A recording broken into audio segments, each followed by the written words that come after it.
শরীর খারাপ তো অন্য খালি করতে হবে আগের বছর নিয়ে সব ও অনেক দেবী মা আছে কৃষ্ণ ভক্ত।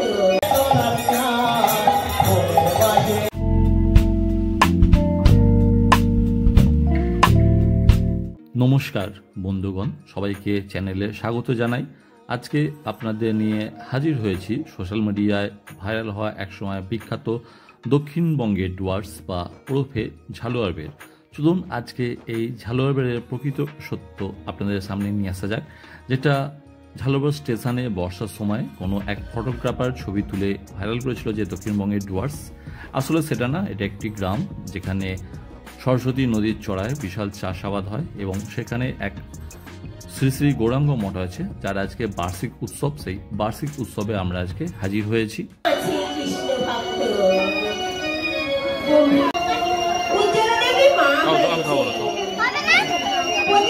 সবাই জানতে পারিল উজ্জ্বলা দেবী মা হয়েছে। সবাই দেখতে আসে উজ্জ্বলা মা মনোহর চক্রবর্তী পূজা করতে গেছে। আর এদিকে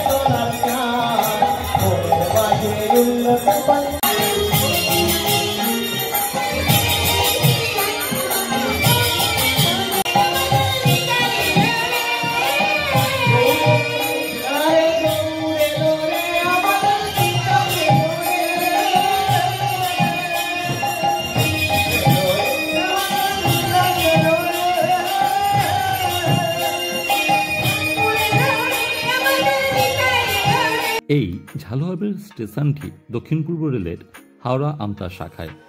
আর স্টেশনটি যথেষ্ট নির্জন এবং দুপাশারই যথেষ্ট বন আছে, যার জন্যে বর্ষার সময়ে ভিজে পাতায় ছবি তুললে খানিকটা ডুয়ার্সের মতোই লাগে দেখতে, যার জন্য কোনো এক ফটোগ্রাফার ছবিটা তুলে ভাইরাল করেছিল। তবে মূলত এটা একটা গ্রাম এবং এখানে আপনারা যদি শীতকালে এই গৌরাঙ্গ মঠের এখানে বেড়াতে আসেন, এটা মোটামুটি একটা পিকনিক স্পট বলা যায়। আপনারা এই মঠ কমিটির সাথে যোগাযোগ করে এখানে পিকনিক করতে পারেন। আর এই রাতের অন্ধকারে জঙ্গলের মাঝখানে গ্রামীণ উৎসব জমে উঠেছে। আর এখানে উৎসব হয় মূলত দোল পূর্ণিমার দিনে এবং এই নরনারায়ণ সেবা হয় দোল পূর্ণিমার পরের দিনে। এখানে নরনারায়ণ সেবায় ঠাকুরের ভোগন্ন খিচুড়ি কয়েক হাজার মানুষ গ্রহণ করেন এবং মেলা খুব ভালোভাবে জমে উঠেছে।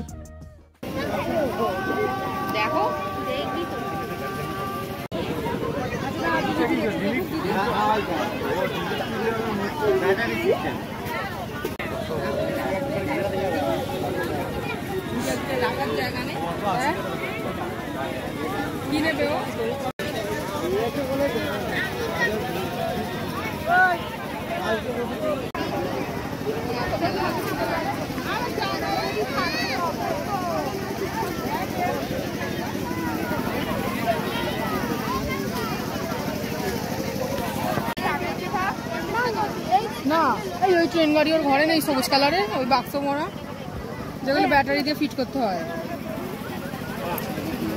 টাকা লাগিয়ে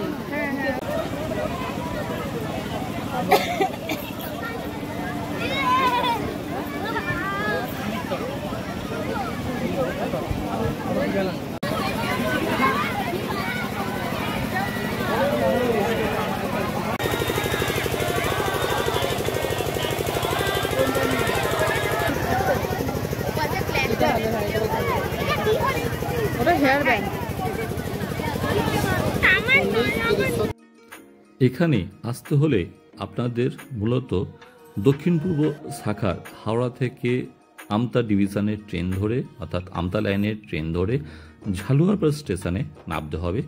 ঝালুয়ার স্টেশনের পরের স্টেশন মাখুরদা এবং আগের স্টেশন ডাসি। এই দুটোর মধ্যবর্তী স্টেশন হচ্ছে ঝালুয়ার, এখানে নামতে হবে। এবং যদি আপনারা এই উৎসবে আসতে চান তাহলে আপনাদের দোল পূর্ণিমার পরের দিন আসতে হবে, যেদিনকে নরনারায়ণ সেবা হয় এবং এখানে ব্যাপক একটা মেলা বসে, গ্রামীণ মেলা।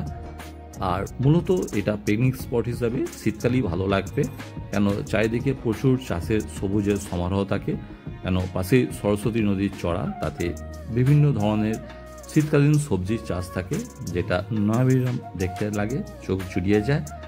আর অবশ্য এখানে আসলে আপনাদের সঙ্গে করে কিছু খাবার দাবার পানি জল নিয়ে আসতে হবে, কেন এখানে সেসবের কিন্তু সুবন্দোবস্ত নেই। এবং অবশ্যই দিনের আলো এখানে ঘুরতে হবে এবং রাতের অন্ধকার হওয়ার আগেই কিন্তু ফিরে যেতে হবে। তার কারণ এই অংশটা একেবারে গ্রামের শেষ পর্যায়ে, চাষের জমির দিকে, এখানে কোনো ঘরবাড়ি কিছুই নেই। এবং পাশাপাশি আজকের ভিডিওটা এখানেই শেষ করছি। ভালো লাগলে চ্যানেলটি অবশ্যই লাইক শেয়ার সাবস্ক্রাইব করে পাশে থাকুন। নমস্কার।